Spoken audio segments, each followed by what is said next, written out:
Magandang araw po sa ating lahat. Ngayon po ay maghahanap na naman kami ng farm. Maghahanap kami ng mga manok na panabong. Pero bakit gansa itong nakikita ko? Pero di bali, makikita natin mamaya.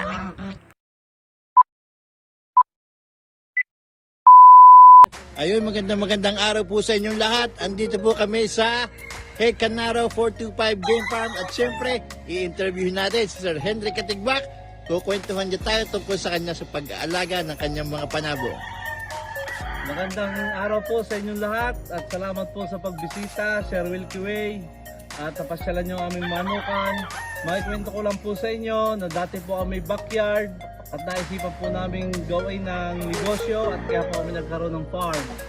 Ito pong farm na ito ay sa tulong ng mga kasamahan, mga kaibigan, kumpare, kaya po nasa katuparan namin ang pagkakaroon ng sariling farm.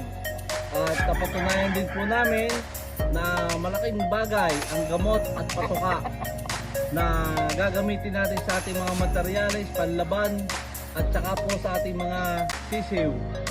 Umpisa pa lang po, ganda na po natin ang patuka at nang sa ganun po maganda ang ating kalabasan. At salamat po sa Progreso Agribit at nakarating po sa aming manukan. Salamat po. Thank you, sir. At gusto ko po lang ipakilala si Tatay Ordi, ang aking number 1 handler. Tatay Ordi. Ito po yung ating napag-usapan kanina, yung mga markings po ng mga sisiw namin. Ito po ay right out. Tapos po sa ilong po siya ay left nose. Left nose and right out. Okay. Ito po, pakita ko naman po sa inyo yung first batch po namin ng early bird. Ito po yung first batch ng early bird. Dami. At nasa kabila po yung second batch. Yan po yung second batch ni sir. Opo. Dami.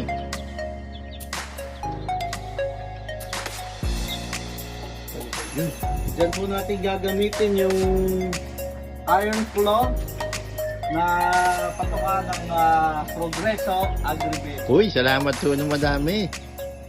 Thank you.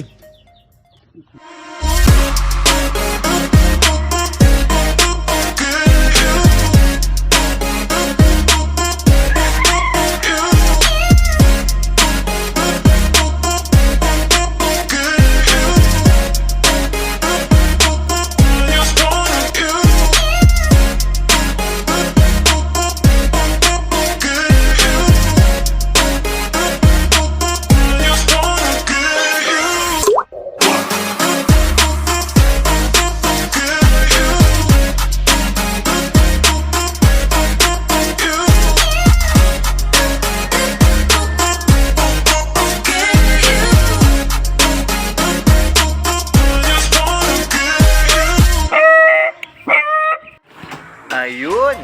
At may Lechon is patanghalian the pa best. si Sherman. Lechon paksi po para sa pananghalian. So, ano pang iniintay? Kain na kayo. So, hanggang sa muli, maraming salamat. Canaro 45 Game Farm.